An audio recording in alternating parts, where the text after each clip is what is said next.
You can't drink all day unless you start in the morning. Cheers!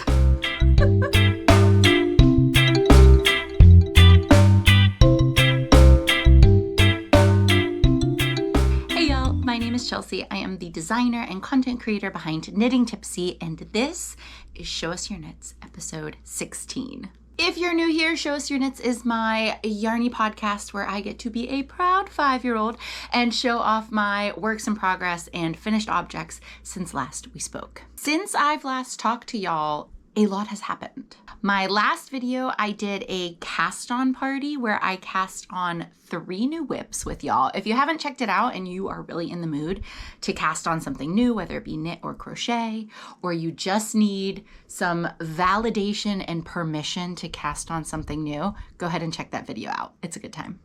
But I have cast on lots of new things. I have finished several things. I got a new haircut. I'm obsessed.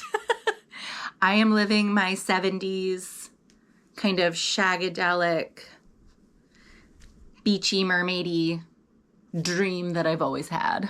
And quite a few life things have happened too. We have a new rover dog staying with us. Her name is Kira.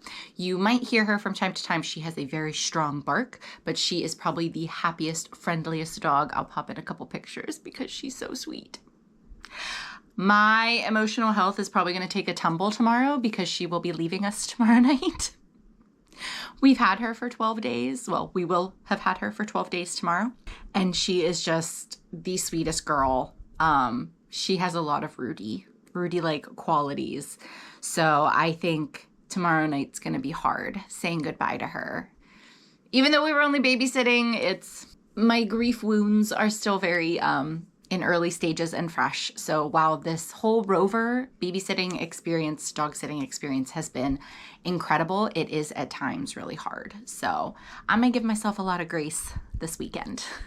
And yes, I do say this weekend. I normally film much earlier in the week, but because of things with Kiki and just some projects that I was working on, I am filming on Friday. Let us hope that this video goes live on Sunday. But something really big that I did that's also knitting and crochet related is something I'm wearing. I did in fact finish the Knit Ruana design, which I will be sharing with y'all here on YouTube, part vlog, part tutorial. I have decided that I'm gonna write up a pattern for it, like a pattern tutorial that I'll make available to my Ko-fi. So if you find that you're like, oh, I really need to make this, but I need it written down, come on over to Ko-fi. We have a really good time there. But I am hoping that it will be coming out to y'all in a week. But we'll talk about what I'm wearing in my first finished object, I guess. Before we dive into the Ruana, I do just want to mention my beautiful necklace. This is from Mermaid and Me. She is a South Florida jewelry designer. I love all of her stuff. And I know a lot of people expressed interest. I kind of didn't want this to be a real pet loss heavy, grief heavy episode, but there's going to be some Rudy mentions, so content warning, I guess. I did get my ring from Sugarberry Memorials. This is my Rudy ring with his ashes in it, and it's absolutely beautiful. It looks like the full moon. It has pink cubic zirconia on the edges. It has a little engraving on the inside that says, "I'll love and miss you forever, my Rudy." But it is beautiful. I opted for something a little bit witchy, especially with the full moon. He passed on the full moon in December, and we had some very special moments during his last few days outside. So I really liked the idea of having a full moon ring, especially since Hecate, who is the goddess of witches, is associated with dogs and the protector of dogs. So it just has a lot of special meaning. What else am I wearing? Moving on, getting away from the heavy stuff. I also have on, I'm gonna tilt this for a second, my basic bralette by Sarah Knits Co. I have 2 of these. It is a great, simple beginner pattern if you are looking for something fun to knit up.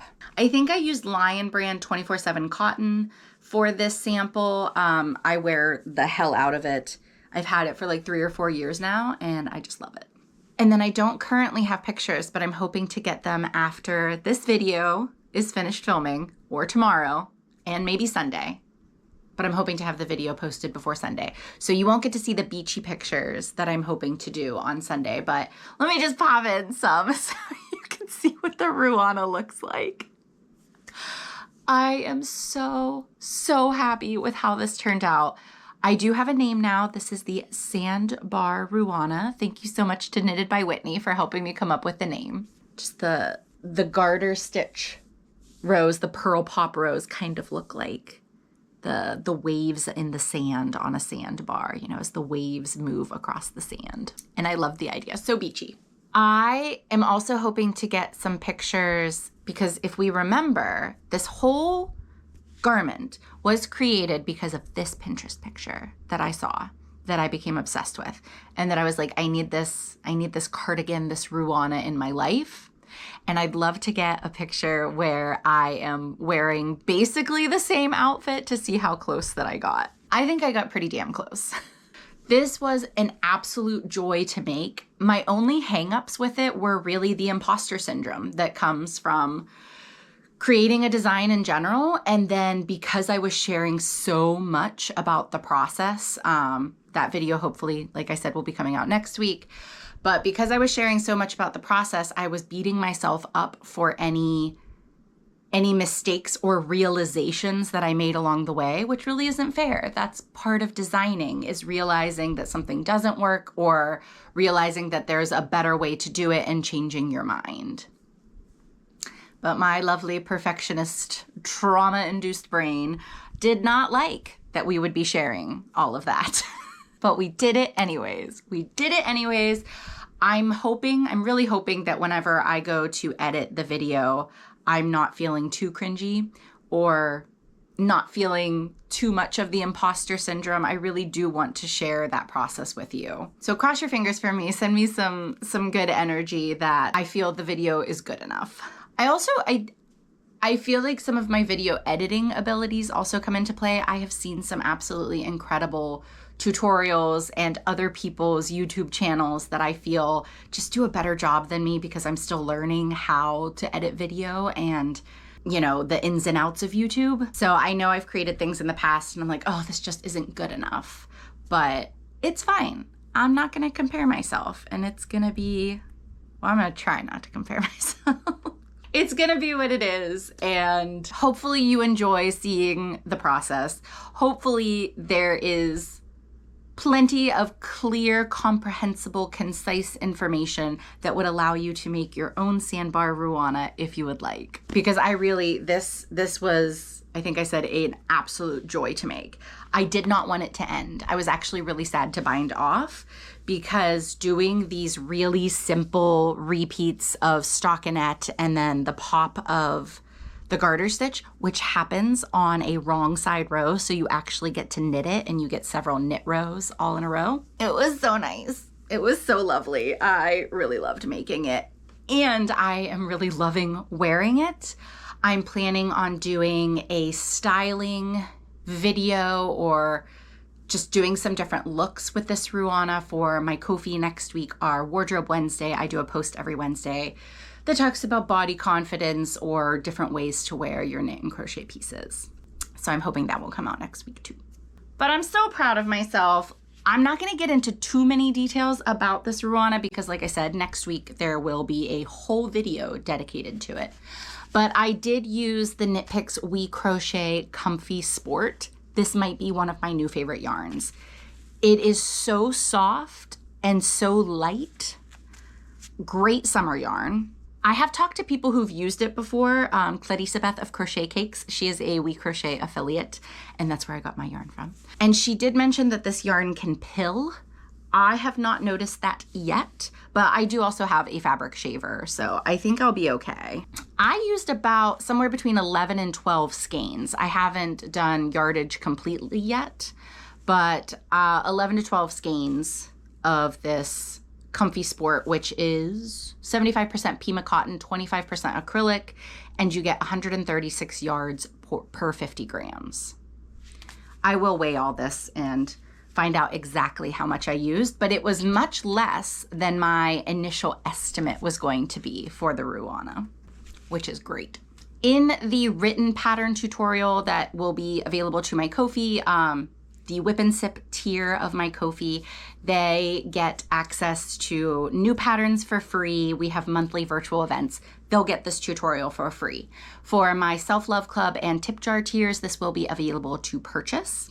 And in the written pattern, I'm going to show you how to use any yarn that you want, any weight that you want, any gauge that you want to create your own Ruana. So if you wanted something much heavier for winter, or I guess maybe cozy instead of heavy for winter or fall, or you want to make a lightweight sample like me, I'm going to show you how to do the math to create it yourself.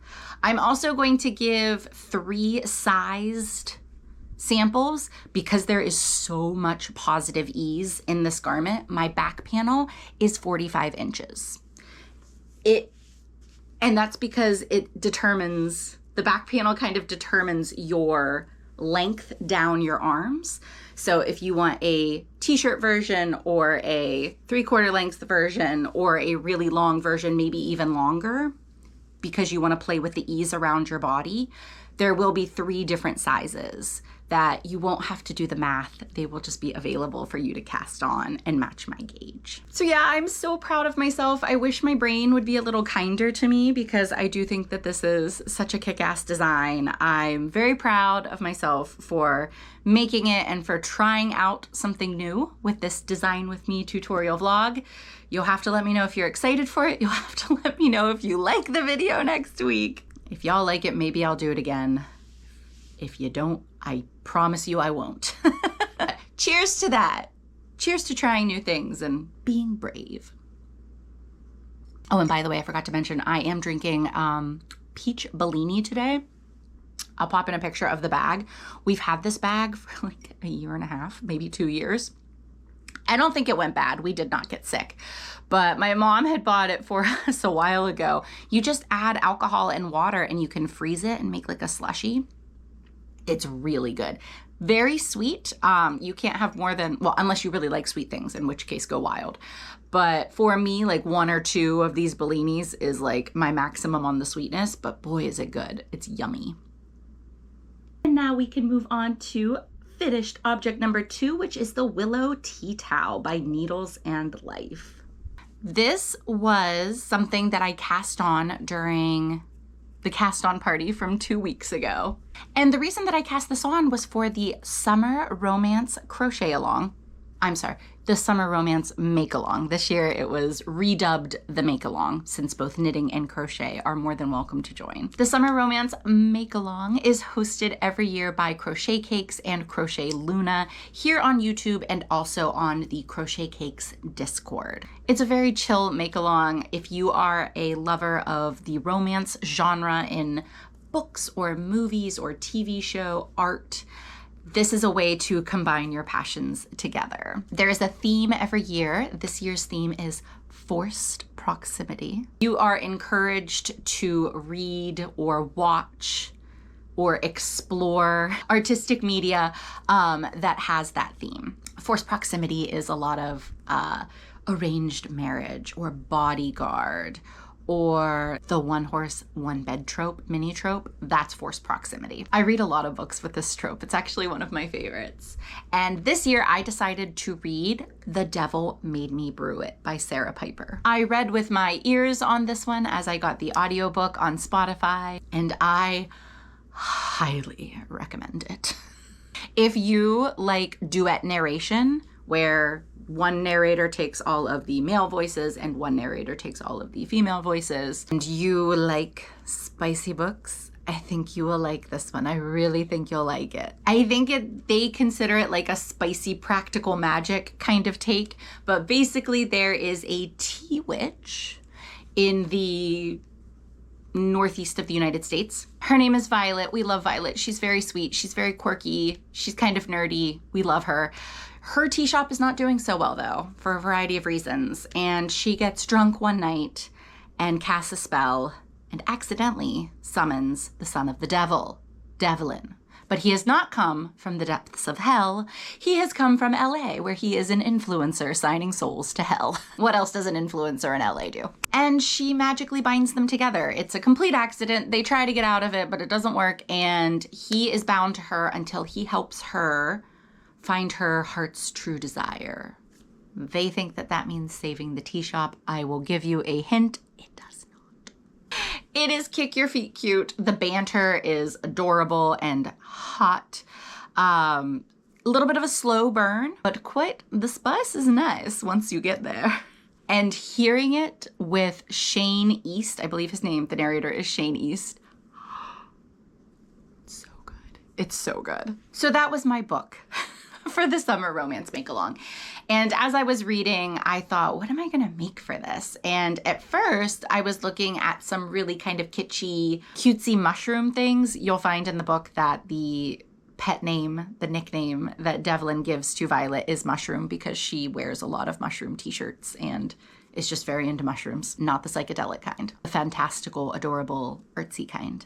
And I was looking at that, but the more I listened to the book, the more I really fell in love with the tea magic of the book and how the author describes how creating different teas and tea tinctures is really a spell, and it's using the ingredients and the properties that they are known for to help heal, to help energize, to boost confidence. And as someone who identifies on the witchy end of the spectrum, I really loved this because I've never worked with tea magic before. So I did purchase another book. I'll pop it up here. I cannot remember the author's name right now, but it was so good and the illustrations are gorgeous and so much incredible information about tea magic in this book too. I have tried some of the spelled teas. I loved them. And so I've been adding to my tea collection. I've been adding to my apothecary. I've been starting to collect some more tea paraphernalia. And one of the things I realized I don't have is a tea towel, a handmade one at least. So online, I went to see if I could find a tea towel that would be simple, mindless, meditative. Y'all know by now that is my favorite kind of project. And I discovered this Willow Tea Towel pattern. It was so beautiful and simple, but beautiful. Again, I love that. And I purchased it, read through the pattern, thought this is going to be great, and I was right. I love my version. The reason I don't have it with me is because I used it, and I think it has some like food or drink paraphernalia on it that I will need to wash off, but I'm already using it. I am loving it. It was a great pattern. One I would definitely make again, and I think there is a matching dishcloth pattern to it too, if you wanted to make a set. This would make a really great gift for like a housewarming or like a little stocking stuffer or something. And it's also a great way to use up your cotton scraps. I made my Willow Tea Towel smaller than suggested in the pattern. The pattern does give you a really simple way, tells you like what kind of stitch count you will need to keep in order to make a smaller or a larger tea towel. And I made mine smaller because the pattern says you'll need about 100 grams of worsted weight cotton, and I only had 90 grams of the color that I wanted to use. I think I used Knit Picks Dishy, but it could also be Lily Sugar and Cream yarn. I'm not sure which one it is, but I had 90 grams of it. So I made my towel a little smaller, and I did still end up with some leftover yarn. But overall, very happy with how it turned out. Loved the two books that I got to read in the summer romance Makealong, and also just for some tea magic. My final finished object to show to y'all is the Frog Plushie by Lyra Loon Designs on Etsy. Look at how cute he is. I'm so obsessed with this little guy. I've had the pattern for quite a while now. I just saw that it was a low sew pattern, which those ones are my favorite for plushies. And I do love making plushies. It's very therapeutic for me. You get something to cuddle afterwards.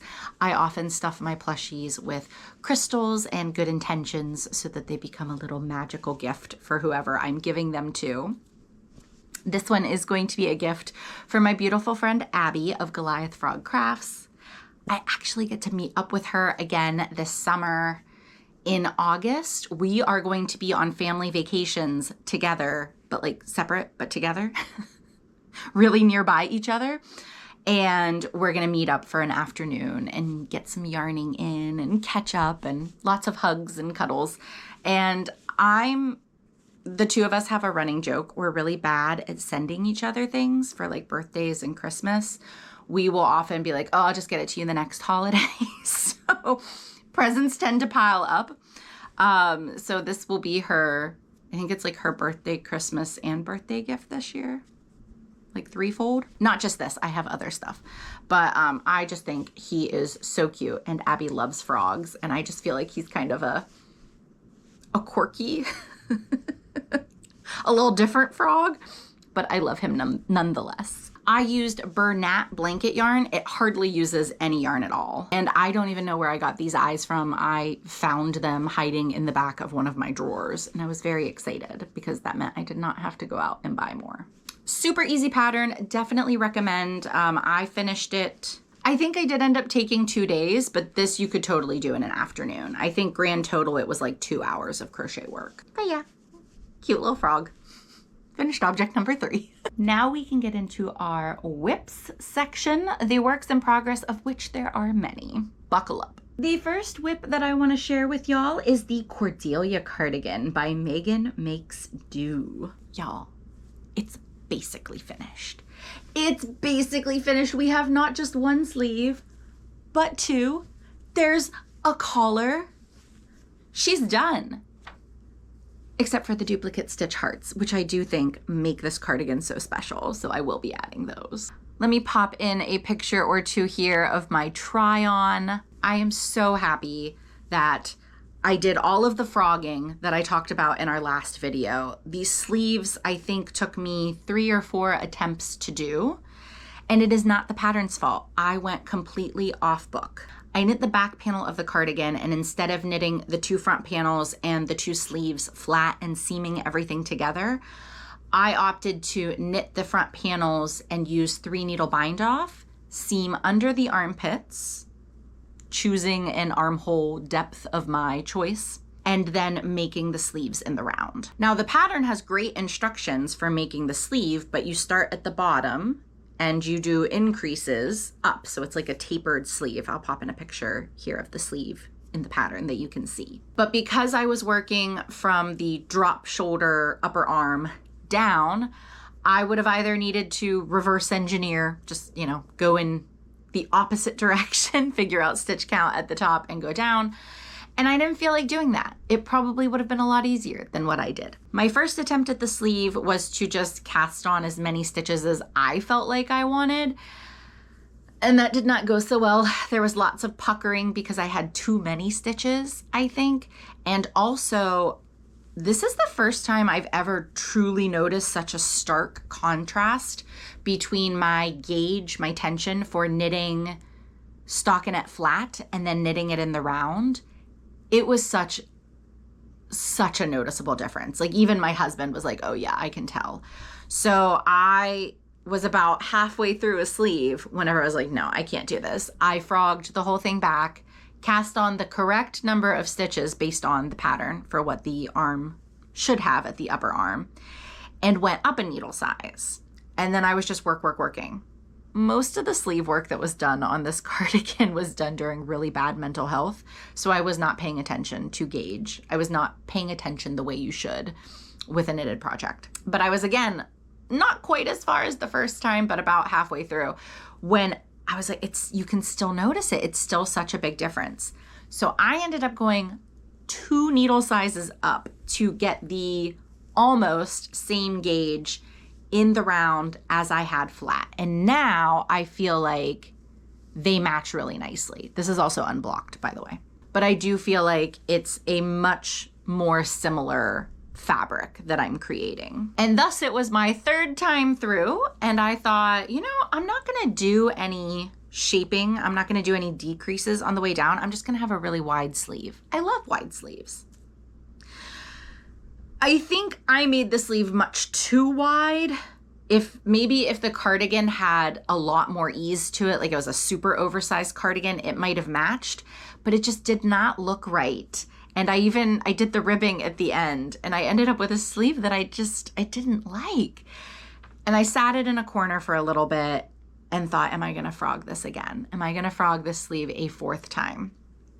And then I thought, what if we do a balloon sleeve? What if I just frog the ribbing, add a little extra length, and then do some rapid decreases, add the ribbing here, and we'll create a balloon sleeve. And I love it. I love it so much. I think it looks so cute. I think it's feminine. I think it's kind of flirty. I really love it. And so I finished the second sleeve yesterday or the day before. I think I finished it on Wednesday. Nope, I finished it yesterday. And I really love how it looks. So now moving forward with this project, I think I can finish it next week. And I'd love to have it done, even though it is July in Florida. It's hotter than the hinges of hell. I don't know if I'm gonna wear it anytime soon, but I would like to have it off my plate and just know that it's ready for me anytime that I need it. But there are two things that I need to think about here. The first, and if you can help me, all of you wonderful makers out there, I don't do duplicate stitch often. I know how to do it. I have done it before, but I don't know if I should block the sweater first and then do the duplicate stitch. And then do I need to block again? Or if I should just do the duplicate stitch and block the whole sweater together. My worry is that the colors might bleed, and I know that I could make myself a little swatch and block it and see, which is probably what I'll do. The yarn that I'm using is Lion Brand's Feels Like Butta. I think I forgot to tell you that at the beginning. So sorry. And I am doing this beautiful minty green, it's called Mint, to make the duplicate stitch hearts. Originally, I was gonna do a red. This was a Valentine's Day sweater, like a magenta-y red, pink, purple. But now that it's summertime and pink and green really are my colors, I just thought this would be a great sweater for me year round. This yarn is 100% polyester. It's my first time working with it, so I don't know if they would bleed onto each other. It would be good information to know so that I know how to clean it in the future too. And I'll be very honest with you, I did not do a proper gauge swatch where I blocked it out. Did I? Now I don't know, because I'm like, did I block this? Did I wet it? I don't think I did. I think I totally cheated. But it has so much positive ease. It's an oversized cardigan. I wasn't that worried. And it was a selfish project. Don't judge me. But I don't know. I don't know if these colors are going to bleed. So my thought was to block the cardigan first and then add the duplicate stitch. But my fear in doing that is, will the duplicate stitch look wonky? Like, does it all need to be blocked together to make everything smooth and pretty? I haven't done duplicate stitch enough to know. So if you know, please tell me. Please help a girl out. And the other thing I need to think about with this sweater is for the sleeves especially, because everything was meant to be flat and then adding the duplicate stitch before seaming, I'm kind of thinking maybe I'm not gonna add hearts to the sleeves. I think for the body, I'll be fine because I can easily lay things out and plan them per the pattern instructions. But with the sleeve, you were meant to lay it flat so that you could count the rows. And I just, I don't know. I don't know if I really want to. Plus, I have a lot of excess fabric that wasn't intended in the pattern. What I was thinking I might do is putting on the sweater and kind of finding the elbow and putting two hearts as like elbow patches on the back of the cardigan, like the sleeves. But I don't know if that would look silly with everything else. So my guess is I will just start with the body, put all the hearts on where they're supposed to be per the pattern, and then fiddle around with the sleeves. But let me know what you think about those elbow patches. I also thought it might be cute to have little ones like right in front on the wrists, but I don't know. Maybe that's silly. Maybe they should be the same size. I don't know. I'm very happy, very pleased with my Cordelia cardigan and very excited for it to be finished and in my handmade wardrobe. Whips number 2 and 3, I'm going to talk about very briefly and together. They are the Relaxation Ruana and the Going Out top, both of which are new designs by me. I hyperfixated on the Sandbar Ruana. I did nothing. I did nothing with them. And I do plan to work on them more as soon as this comes out, but I'm coming to realize that while I like a lot of whips going at once, I am a mood maker and having multiple whips is really good for me. I think having like 3 to 4 designs is too many for me. I think my sweet spot, honestly, is 1 or 2, like 1 in knit and 1 in crochet, or just having 1 to really focus on. And then all my other projects, be they gifts, be they selfish makes, be they tests, whatever they are, that's what I'm learning about myself. So because I've been for weeks so hyper-focused on this Sandbar Ruana, I just haven't touched them. My hope is that once I get this pattern out next week, that I can move on to one of them. I keep going back and forth. Which one do I want to get the pattern into testing for the Relaxation Ruana, because I want to give testers a lot of time, because that is a lot of granny squares? Or do I want to play more with my tutorial with the going out top, finish the second sample of the top, move on to the dress, get that tutorial out? I feel like that could be very fun and summery. So like maybe I want to do that sooner, but I'm just not sure yet. And I'm not going to worry about it until this is out. So if you don't hear about those in the next Show Us Your Knits video, it's not that they're in hibernation. They're just on a bit of a pause, a bit of a hiatus. And with that, we can move on to whip number 4, the Bayside Dress by the Little Wolf Knits. I am so excited about this dress, y'all. It's so sexy. It's so foxy. I have loved it since Bree has put this design out. It looks rockin' on her bod. And when I've looked at tester pictures and the projects on Ravelry, it looks sensational on everyone, on all different body types. I love that it is ribbed and very form-fitting and sexy and hugs the curves. I am usually a V-neck, especially a plunging V-neck or like plunging scoop neck girly. But something about the square neckline is really getting to me lately.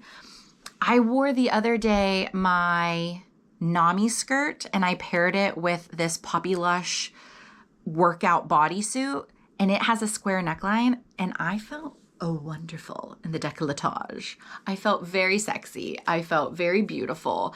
And I'm realizing that I think I might like a deep square neck too. Now, if you watched the cast on party from 2 weeks ago, I did cast this on. It is one of my entries for the Hot Stitch Summer Makealong, which is a Makealong hosted every summer by myself and the Little Wolf Knits. We still have a month left in this Makealong. If you are watching this video live, there is still a month left. So if you want to join us, if you want to cast on a summer project, or it could be like a winter sweater with summer colors, whatever means summer to you. We do not police the garments. We just think summer makes are amazing. There is still time to join. To get inspiration from other makers, you can check out the hashtag Hot Stitch Summer Makealong and Hot Stitch Summer Mal 2025. So much project inspo in those 2 hashtags. And if you are following myself and Bree and you pay attention to our posts, each week we post a prize post. All you have to do is comment on it and you are entered to win a prize for the week. So there's still about 4 weeks left of prizes. You don't have to finish anything. You can pull out a whip from last year.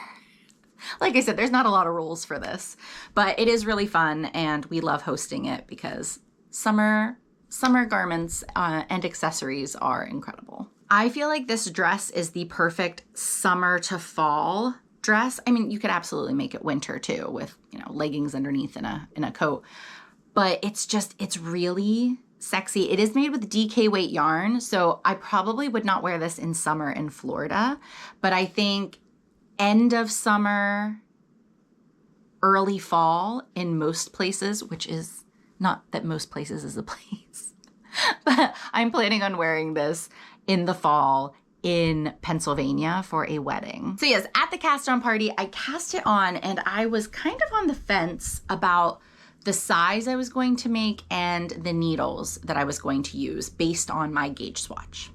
Now, having spoken with the designer, Brianna herself, I opted to drop down another needle size. I had swatched with US 4s and I was getting gauge a little larger than hers. So I have dropped down to US 3s and I'm opting to make the size large. I was trying to decide, did I want the extra large or the size large? And Bree's like, go for the large. So she gonna be snug. And I'm actually really excited about it. The yarn. Let's talk about the yarn. This beautiful colorway. I am just obsessed with how it's working up. This is the Little Wolf Knits yarn. Her new summer collection is out. Make sure you check it out. I have a link in the description. I am a Little Wolf Knits yarn affiliate, so if you purchase yarn from that link, I get a kickback at no cost to you. And this is her Strata colorway, which it's so cool. This is how the yarn looks in the skein. It's just so beautiful. Blues and oranges and pinks and pops of green and a little bit of cream. And then this is how it looks in the cake form. And now seeing it worked up in these straps, it's just so cool. I love how like variegated and speckled yarn, how much it changes and how cool it looks. I feel like it looks like art. Like, doesn't it look like somebody did one of those like abstract, beautiful paintings? It's just awesome. And again, I feel like it's very summery. I get the summer vibes, but it's also so earthy that I think it leans a lot towards fall too. So this is as far as I am. In the pattern, you start with the straps. And one thing that I have done, I'm already going off pattern just a little bit. The straps for my size have a certain length. I have opted to go 2 inches longer to create that deeper square neck that I want. Now, to me, when I'm holding this up, I still feel like it feels very high. I'm like, well, that's not quite as like here. That's not as booby as I want it. But I'm also reminding myself that this has a lot of stretch to it. And I don't want to go too far off pattern. So I have gone 2 inches further to drop it. And now, once I finish the second strap, you kind of make them in the 2 parts here, then I'll be joining together in the round. And I'll work for a little bit, and then she recommends if your upper bust to your full bust is more than 2 inches, she recommends bust darts, which she includes in the pattern, which is really cool. My upper bust to full bust is approximately 3 inches, so I'm going to do the bust darts. My only question is, because I have lengthened my straps down 2 inches, the pattern tells you to work for a few inches and then do the bust darts. I'm thinking, should I do them 2 inches sooner? So instead of, knitting for 4 inches, should I just knit for 2 inches and then do the bust darts? I think I should. I think that's what I'm going to do. But I also might contact Bree and find out what she thinks.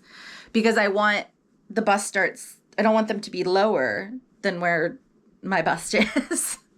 So I think I am right in assuming this. And then once I join them together for the bust darts, there are some very sexy waist decreases and then some very sexy hip increases. I don't have too much of a timeline for working on this. My wedding isn't until the fall. So I'm kind of just going to work on this as we go. I am going on vacation in August. I'll probably bring this with me.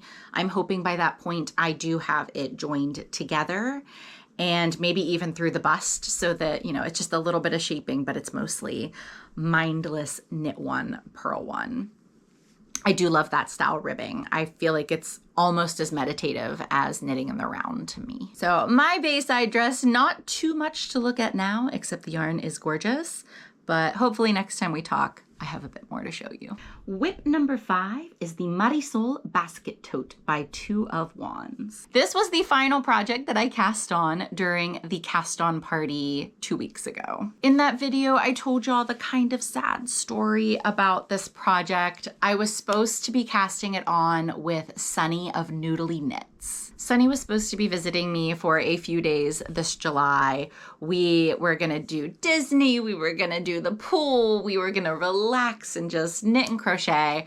But on the morning that she was supposed to fly to see me, she woke up really, really sick and had COVID. So she had to cancel her trip. We were really bummed. We did get to chat quite a few times, both on Instagram, and we use the Marco Polo app, which is like video chatting kind of thing. And we had a Disney movie date where we turned on both of our Instagram video so that we could chat with each other. And we timed 1, 2, 3, go. And we watched Lilo and Stitch together with my friend Clarissa Beth of Crochet Cakes. That was really fun, and it was nice to get to virtually hang out with her. But we were pretty bummed that we weren't together. But the project we had planned to work on together, since we both bought the Lion brand kits, was this Marisol basket tote. It's such a beautiful beach bag design. As soon as I saw it from Alexi's page, I was like, oh my God, I have to have it. And I was very excited when I went on to the kit site and saw the different color choices of yarn. This is made with Lion brand's Rewind. It's a tape yarn. And I opted, of course, for a pink. This colorway is called a Mahogany Rose, and it is like a dusty rose pink. It's beautiful. The construction for the bag is pretty simple, which was another reason we thought this would make a great Disney project since we were supposed to go. It has rows and rows and rows of single crochet. It's really fun to do. This fabric is so different. It's pretty stiff, which is good. You want that in a bag. It's my first time working with the Rewind yarn, and it's cool. It's a tape yarn, but it's 100% polyester. I lied, it's not. It's 70% polyester and 30% viscose. But it's a combination of like soft, but also pretty, little ASMR for you, but also pretty firm. So this is how far I am on my center panel, and there's a ton of rows. There's like over 100 rows of single crochet that I will just be doing. So this is gonna make a really nice movie whip. I am also going to Disney next week to meet up with one of my Ko-fi subscribers. She and her family are going to be doing a Disney vacation. So I'm hopping over there to have some drinks with her. And this would probably be a good project to bring, but I have a couple others that would be good too. Next time, hopefully you see a little bit more progress, but there's no deadline on this bag. I think it'd be great to have for summer, but I live in Florida where every day is summer, so it doesn't really matter, does it? Whip number 6, it was kind of a surprise cast on. I'm really, really excited about it. It is a design, but the design's done. It's now just making it. I don't have a name for this yet. I'm thinking like therapy shawl, processing shawl, pet loss shawl, grief shawl, some combination of that. But basically what happened was I was in therapy the other day talking about some of my projects with my therapist, and I got into a lot of how knitting and crochet in my mental health toolkit has been helping lately. And the more I was talking about it, she was like, tell me more about this, because we've not really gone into too much about my yarning in therapy. It's mostly about my trauma. But I talked about it. And because I do know a lot of the research and the mental health benefits of yarning, I was sharing that with her. And obviously as a psychologist and psychiatrist, she knows a lot about not necessarily yarning, but about techniques too. And when I described putting on low lighting, candles, twinkle lights, sitting in my room, doing knitting and crochet, listening/watching ASMR, it becomes my safe place. It becomes my bubble, the trance-like state, meditative state that I get in. She looked at me and she's like, you're doing EMDR therapy on yourself. I was like, oh, that's cool. So we just talked about it a little bit, and she asked if I would be interested and willing to start bringing my yarn to certain therapy sessions for doing some processing work, some body scans, some different things. And I thought that sounded so freaking cool. So I thought, what kind of project would be good for that? I would need something mindless and meditative, a lot of my projects. Something that I could maybe close my eyes, something that I don't have to look at, or even if I don't have to even if I need to keep my eyes open, but like something I don't have to constantly be looking at, something that feels soothing. There are just some projects that feel more soothing than others. And again, as I am on the witchy end of the spectrum, I wanted to pick a project that I could put that energy into. So when dealing with the grief and the loss and different aspects, I thought, what'd be really great as I heal from this would be a shawl. It would be something to wrap myself up in, something to put the hurt and the loss and the love. This section might get teary, I'm sorry. So my assignment after therapy last week was to like kind of find a project and see if I wanted to bring it to the next session. And when I looked at my yarn and I looked through my pattern choices, I pretty quickly knew what yarn I wanted to use. It is my Chelsea Yarns 2024 Advent called Chelsea on the Ranch. It is beautiful. I was so excited for this Advent to come. I purchased it March, April of 2024. And my husband and I were just so excited for Christmas last year. We knew it might be one of Rudy's last Christmases with all his health issues and his aging. He was 14. And we decided for as long as he was with us, we were going to stay home for Christmases so that he could be with us and he didn't need to travel.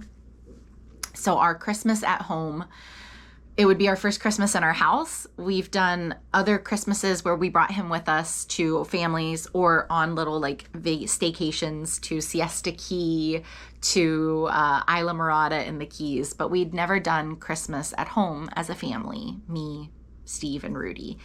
And we were so excited to give him that peace and calm this past year. I had so many activities planned that were just cozy, like setting him up in his pillows and watching Christmas movies and baking treats and just like all the cozy at-home things to really be with him and make it magical memories and stuff. And it was the year of Advents for us, my husband and I. I think we had 3 Advents total for us, the 2 of us. And then we got Rudy an Advent with treats. Actually, my mom got that for us. And it was awesome. I was filming Vlogmas, so I have a lot of it on video, which has been both awesome to know that I have, but I haven't been able to watch too much of it yet. And yeah, every day opening the yarn, and it is just the most beautiful yarn. The prettiest, pinkiest, softest colors with sparkle.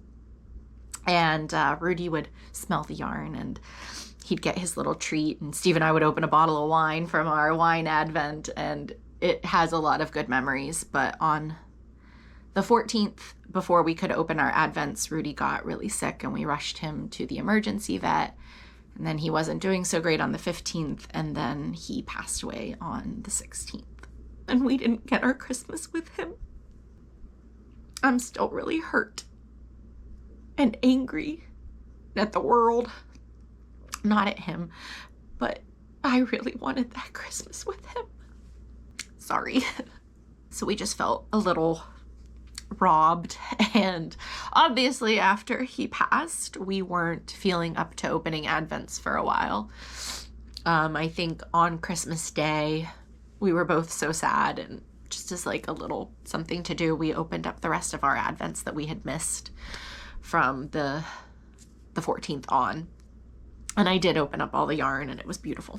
It was also a little bit heartbreaking to have so much of that yarn associated with him and then also that loss. So there's a lot of energy in that yarn that is both beautiful and wonderful and heartbreaking. And so I thought that would make a great yarn for therapy, right?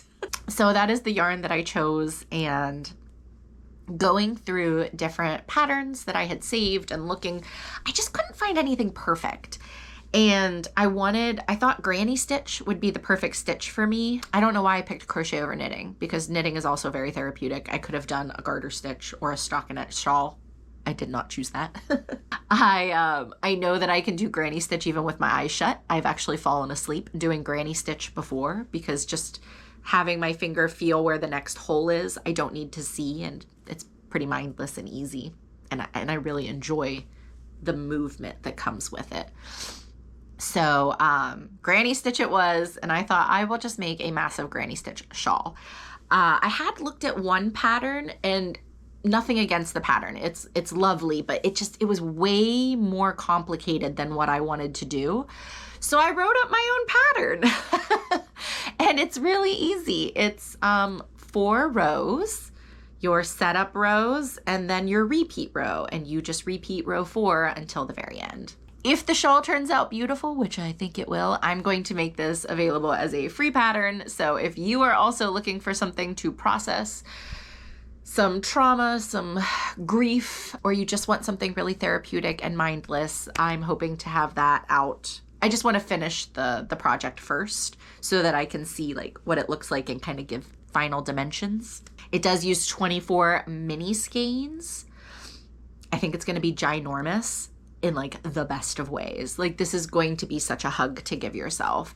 And also that's a lot of time to be able to put into healing and to put that energy and that love and just everything into it. So I think it makes it a really nice project.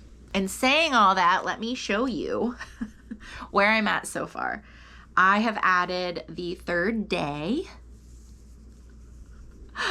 These colors are so soft and pretty. Let me tell you what the colors are called. So this was the yarn advent card that came with it. There's so many cool things in here, like the green boots, the horse with a hat, pony with a hat, a pink chicken, a minty chicken. If you could tell, all the pinks and greens are really why I chose this advent. I thought it was so fun. There's also some bourbon in there. It's like Western Chelsea. The first day's yarn was First Snow, and I have very hilarious memories of Steve and I trying to guess what the colors would be. But this is First Snow. And then, oh, this second color, this like beautiful peachy soft pink. That's Saddle Up. And the third color, I swear, every time I opened one of the advents and every time I'm reopening them now, I'm like, oh, this one's my favorite. Oh, this one's my favorite. But this one is called Lasso, and it's like a cream with little pops of pink and green. And I don't know if it's showing up on camera, but there is gold stellina all through it. And it's just, it's beautiful. So she's small right now, but she's gonna be big. As I said, there are 24 different colors. Look how cute the sheepy card is. They did such a great job. And I do have to say that the pattern by Van Ray Knits that came with this is gorgeous. It's a beautiful poncho. You can add like this extra cowl to it. It was stunning. It's just, I kind of thought maybe I would make that, but since I'm doing this for therapy instead, that's what I'm doing. But definitely check out, I believe it's called the Frostina Poncho by Van Ray Knits, and it's beautiful. No real timeline on this, as I'm still pretty early in the grief process. I'm only 7 months, which I've been told is pretty early. It feels like both yesterday and a million years at times. I don't know. I feel like this is really what I want to work on lately. I cast it on like 2 days ago. I have to stop myself from just working on it constantly. I'm trying to be really mindful. I'm trying to use it whenever I am really sad and I need to take a little mental health break, but not an all-day mental health break. You know, use it, put on some ASMR and let myself cry, let myself do whatever, have it maybe when I'm going out to journal in the mornings, spend a little time under my Rudy wind chimes or by his memorial stone. Definitely it's going to come to therapy with me. We're going to try doing some body scans and different things in the next session. So it's a magical, heartbreaking, wonderful little project. And I will let y'all know progress on it as we go. Thanks for sticking with me on the hard stuff. And I do have one more whip number 7. I can't show it to you though, because it's a Christmas gift from my mama. And she may or may not be watching this. So, I feel like, because I want to share, but I don't. So I'll just let you know that there is something else that I'm working on. There is a 7th whip out there, but it's for my mom for Christmas. So I don't want to like spoil it. That's whip number 7. Whew, we did it. There weren't even that many tears. Well, there was a few tears. There was quite a few tears. I totally think I just fucked up my makeup. Did I? I can't tell. My camera screen's too tiny. If I have makeup all down my face. Oh well. All right, y'all, that is it. That is all my whips and foes. I told you that there was a lot. I hope this video isn't a million years long. I'm really sorry that it was a little bit on the grief heavy end of the spectrum. I'm doing pretty okay right now.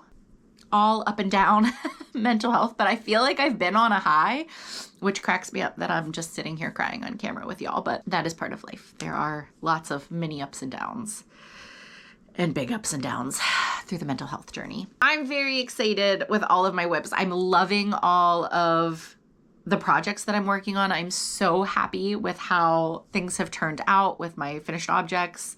I'm gonna work really hard to be so kind to myself and to believe in myself so that I can get the Sandbar Ruana tutorial out to y'all next week. Again, thank you so much for watching. If you could like this video, it would really help me out. If you are not yet a subscriber, please subscribe, and I will see y'all next time. Bye, y'all.